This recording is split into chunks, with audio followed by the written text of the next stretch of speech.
berbagai amanat yang kita emban, tentu ya pendidikan ini penting. Bukan sekedar gelar, tapi kekayaan akan ilmu, akan intelektualitas itu memang tidak boleh berhenti. Termasuk juga pada kesempatan hari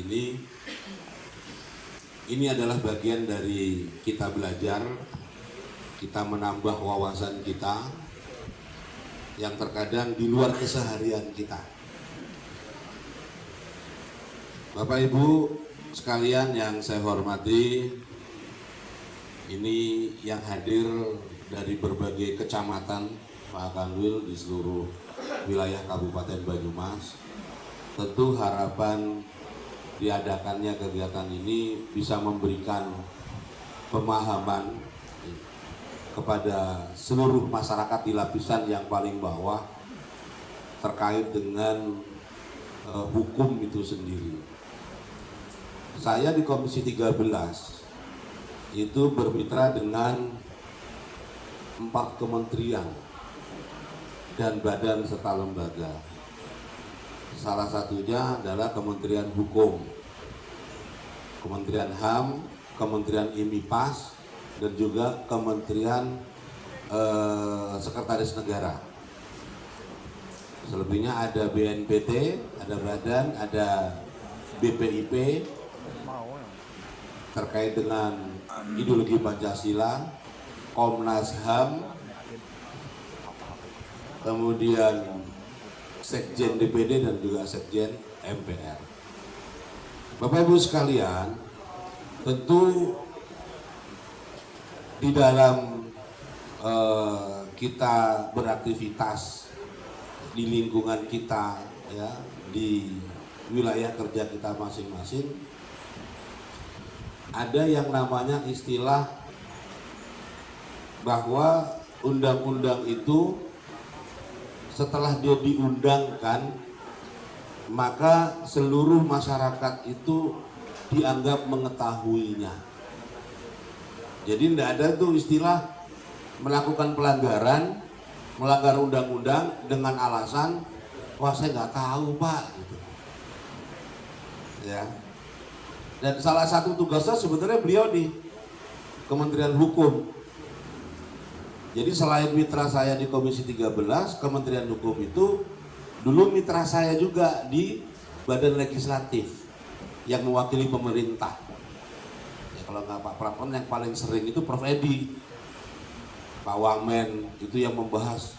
Saya sempat setahun di Badan Legislasi itu membahas semua undang-undang yang mengatur hajat hidup seluruh masyarakat Indonesia.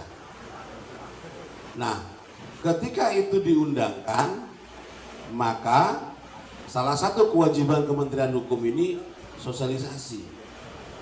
Apa undang-undang yang baru, apa yang terkait dengan kehidupan masyarakat.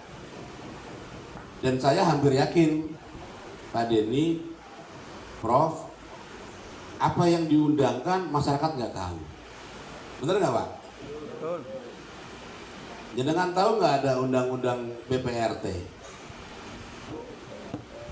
Nggak tahu. Ya kan, padahal undang-undang itu dibahas sudah hampir 22 tahun. Baru disahkan berapa bulan lalu waktu saya di Balik. Pelindungan pekerja rumah tangga. Jadi untuk melindungi segenap pekerja rumah tangga yang selama ini pekerja rumah tangga bahasa kasarnya itu pembantu lah, kira-kira begitu. Ya. Kalau bahasa Belandanya dulu nyebutnya babu gitu. Nah, itu kan belum punya wadah atau belum punya perlindungan hukum. Ini sebenarnya kerja apa enggak sih gitu. Aturannya seperti apa? Kalau kerja di industri, di pabrik, ya, di instansi, di perusahaan, itu ada undang-undang ketenaga kerjaan. Ada aturannya itu. Termasuk juga tidak boleh diskriminatif. Perusahaan yang membuat peraturan, ya, di undang-undang ketenaga kerjaan itu tidak boleh diskriminatif. Itu salah satunya. Termasuk kemarin yang saya sampaikan terkait pelarangan hijab di Rita Mall. Itu juga bagian dari pelindungan pekerja. Bahwa semua instansi perusahaan di dalam membuat peraturan itu tidak boleh diskriminatif, melanggar HAM. Tapi banyak juga masyarakat kita yang nggak tahu bahwa keberadaan dia itu dilindungi oleh undang-undang. Dan itu hak dia, kewajiban pengusaha. Dan alhamdulillah responnya lumayan bagus. Dan sekarang beberapa waktu lalu saya datang ke Rita Mall, saya lihat kasirnya sudah pakai hijab, Prof. Gitu. Beberapa kasir itu di bawah itu sudah pakai hijab, karena memang itu pilihan yang tidak boleh dilarang gitu. Ya, dan harus diakomodir. Alhamdulillah. Dan ternyata cerita itu cerita yang sudah lama sekali dan nggak ada yang berani speak up. Padahal saya baru tahunya saat saya angkat isu hijab itu di Siloam, Jakarta. Baru ada komen-komen itu, Pak, di Rita Mall itu juga sama loh Pak. Pak, karyawannya berangkat pakai hijab, masuk loker, ganti baju, nggak pakai hijab. Pulang, masuk loker pakai hijab, pulang. Bisa jadi orang tuanya nggak tahu kalau anaknya kerja nggak pakai hijab. Tapi karena ada kebutuhan, ada ekonomi, dia terpaksa untuk itu. Padahal dua hal ini tidak untuk dibentur-benturkan, untuk memilih tetap pakai hijab tapi nggak boleh kerja, atau boleh kerja tapi nggak pakai hijab. Itu bukan sesuatu hal yang harus dibenturkan dan dipilih. Itu bisa dilakukan semuanya dan dilindungi undang-undang. Bapak Ibu sekalian yang saya hormati, dalam kesempatan ini ada satu tema yang kita angkat, yaitu tentang UMKM naik kelas menjadi PT. Ini isu yang seringkali menjadi wacana di masyarakat, gitu ya, penggerak ekonomi di bawah. Bagaimana sih kita ini berjualan, berusaha, berdagang untuk kemudian bisa naik kelas, gitu. Bapak Ibu sekalian, semua hal ya itu tidak mungkin kita bisa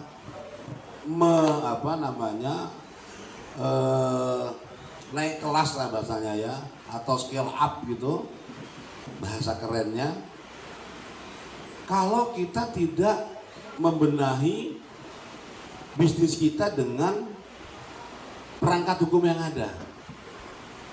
Apalagi di Kementerian Hukum ini Bapak Ibu, ini era digital ya, dan undang-undang hak cipta itu sekarang juga kita sedang revisi, desain industri juga kita sedang revisi. Ini eranya, kalau anak mudanya sekarang itu menyebutnya intellectual property. Jadi kekayaan intelektual.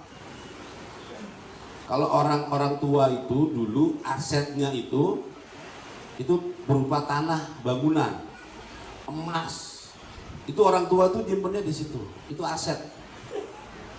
Tapi kalau anak muda sekarang, zaman now gitu, itu asetnya bukan tanah. Dia nggak peduli itu. Tapi asetnya itu, tahu nggak Bapak, Bu? Ya temuan dia. Termasuk juga followers, subscriber. Makanya anak-anak kecil sekarang kalau ditanya lebih pengen jadi YouTuber daripada jadi pekerjaan-pekerjaan lain yang petani, pedagang gitu ya. Nggak ngerti itu mereka.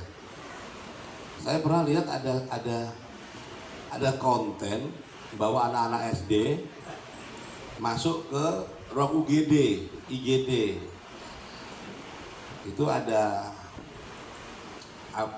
bidan, bukan bidan, apa sih, perawat ya, mas-mas perawat. Gurunya menyampaikan gini, nah ini perawat anak-anak, nanti kalau ada pasien datang itu akan dibantu sama mas-masnya ini. Siapa yang mau jadi perawat nanti?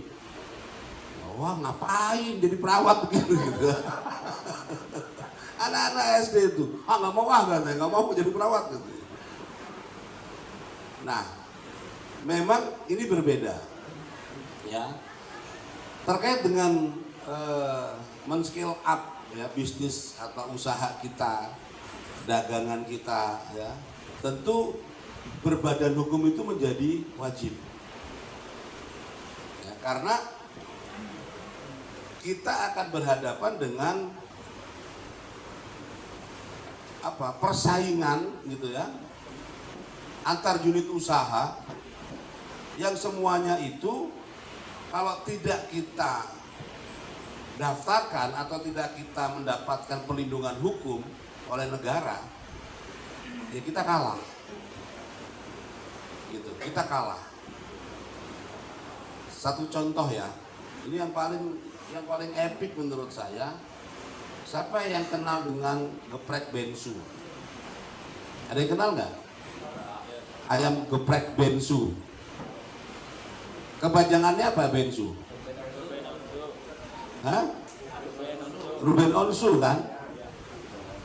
Jadi ketika Ruben Onsu ya dia udah terkenal, dia mau mendaftarkan itu ke Kementerian Hukum, waktu itu Hukum dan HAM waktu itu, ditolak Pak. Rupanya bensu itu sudah ada yang punya. Jadi nama bensu itu ternyata sudah ada yang punya. Kalau nggak salah itu yang punya itu di Pengalengan. Saya lupa bandnya, tapi sunya itu susu. Jadi kuliner berbahan susu gitu, bensu itu. Dan itu ada di Jawa Barat. Dia yang pegang lisensinya, yang pegang patennya. Nah, gak ada pilihan lain. Ruben Onsu kalau mau pakai nama bensu, gitu ya, ya berhubungan dengan orang itu. Kalau enggak, bensu itu bisa digugat sama pemilik. Padahal yang saya dapat ceritanya dan informasinya, bensu yang itu Pak, itu sudah nggak beroperasi lagi. Tapi karena ada yang butuh, akhirnya ya deal-dealan lah biar dipakai itu. Jadi punya Ruben Onsu. Itu harganya kalau nggak salah hampir 3 miliar. Bayangin.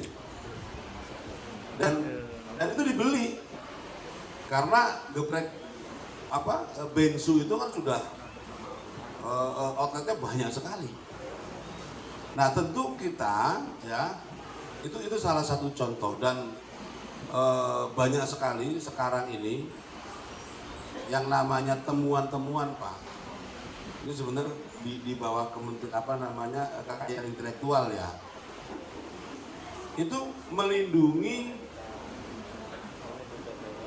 bahasanya dia paten, ya merek, ya hak cipta dari apa yang kita hasilkan. Ya, kekayaan intelektual itu menjadi sesuatu yang bisa bahasanya diuangkan gitu. Saya kemarin waktu sempat kunjungan di Pansus Desain Industri di Semarang juga waktu itu ada anak muda Purbalingga kalau nggak salah, itu mendaftarkan hampir 400 desain industri.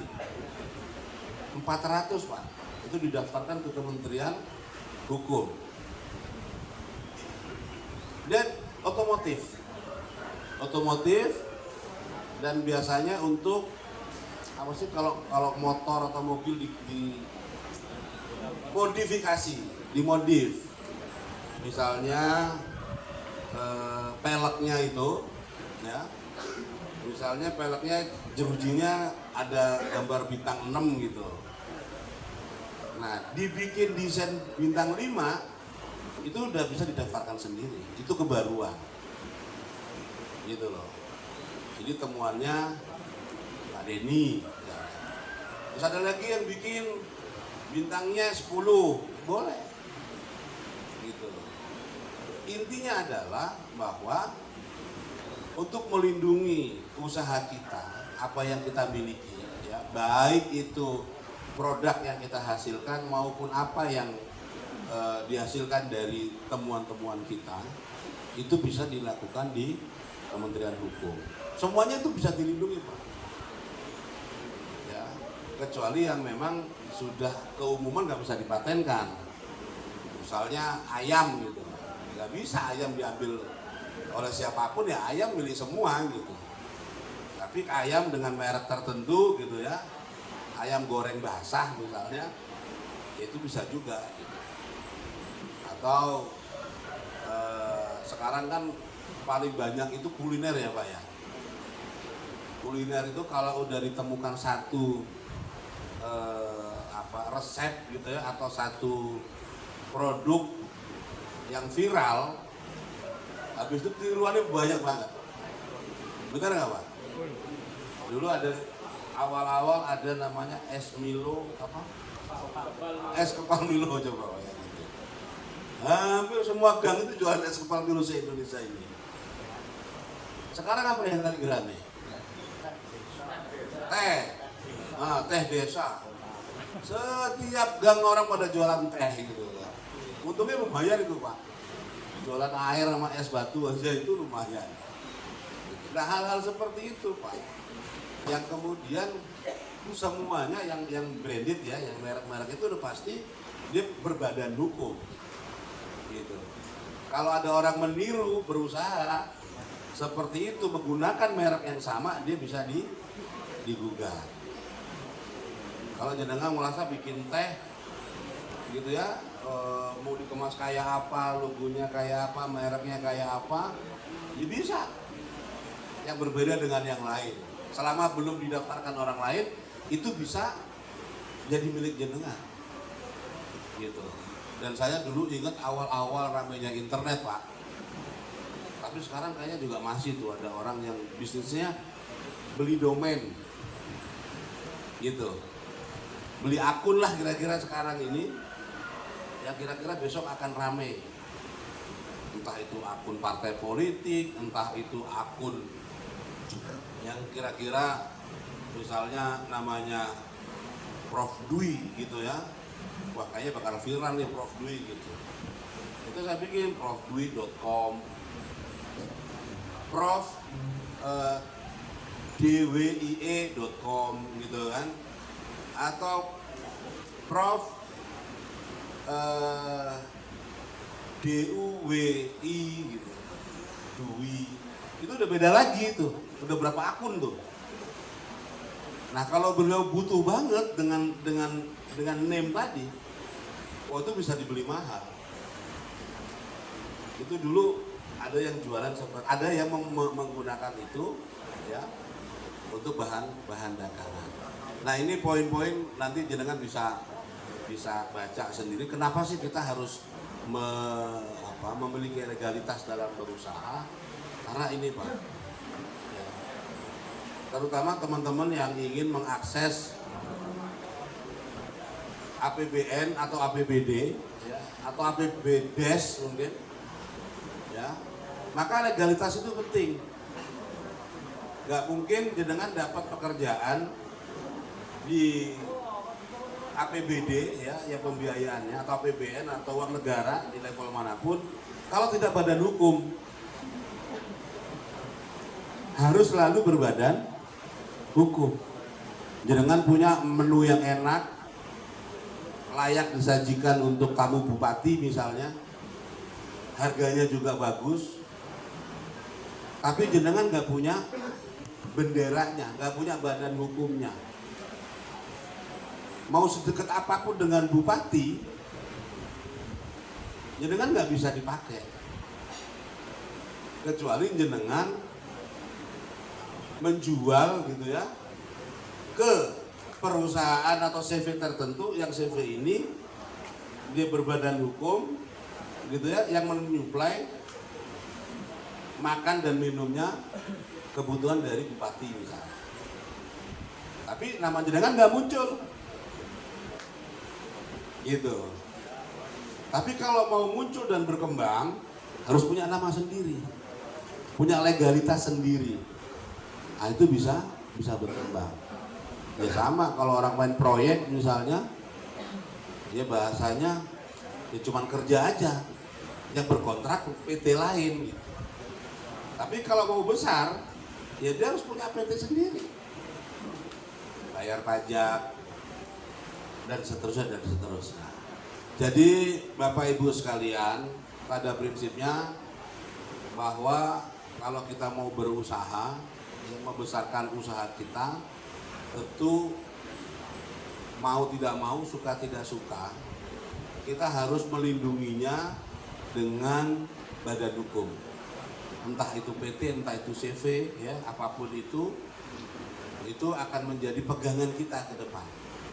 Bahwa ini loh usaha saya, ya walaupun jelek-jelek ada jabatannya, ya kan, direktur utama, owner. Kan keren tuh kalau kenalan kan, direktur utama PT apa kira-kira, angin lalu gitu.